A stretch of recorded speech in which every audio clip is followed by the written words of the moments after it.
Immerse yourself in the profound insights offered by Father Chuck Belmonte as he delves into daily reflections on various gospel passages from the Bible. What is the particular judgment? March 8th, Friday. What is the particular judgment? The New Testament speaks of a judgment as a final meeting with Christ in his second coming. But we also find in many places of the sacred scripture references to the retribution immediately after each one's death as a consequence of one's faith and deeds.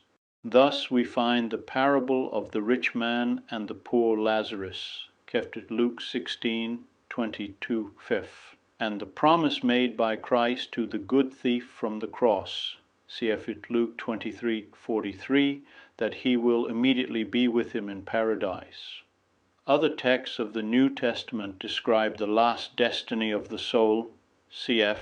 Matthew 16:26, 2 Corinthians 5:8, Philippians 1:23, Hebrew 9:27, 12:23, which may be different for one or the other.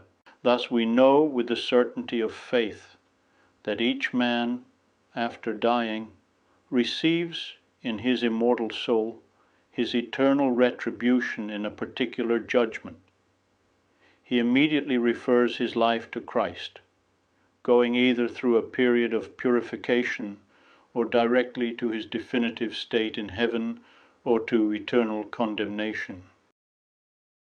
This passage to the definitive state would not be possible without a previous judgment, where each person's fate is clearly and summarily decided before the judgment seat of Christ, so that each one may receive good or evil according to what he has done in the body.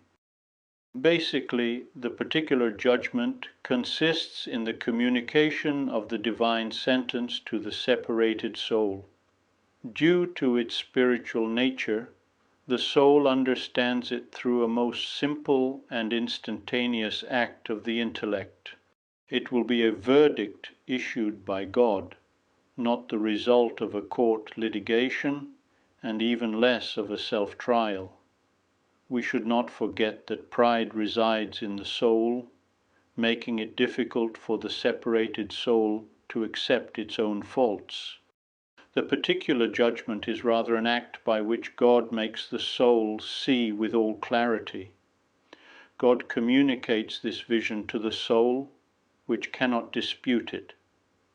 By this act, the soul gets to understand in some way its state of either union with God or hideous sin.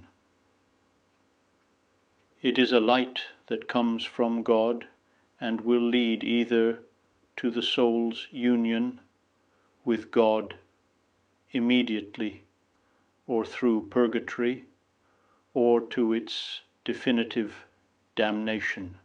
We make it our aim then to please the Lord in all things, and we put on the armor of God that we may be able to stand against the deceits of the devil and resist in the evil day.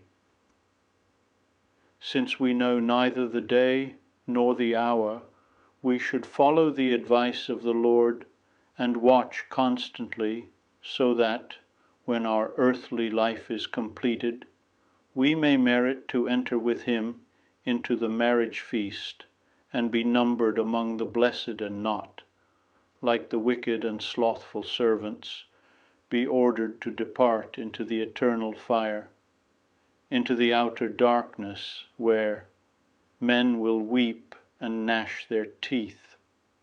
Lumen Gentium of the Second Vatican Council. I would be delighted to extend an invitation to you once again tomorrow for another insightful reflection on the Gospel by Father Belmonte.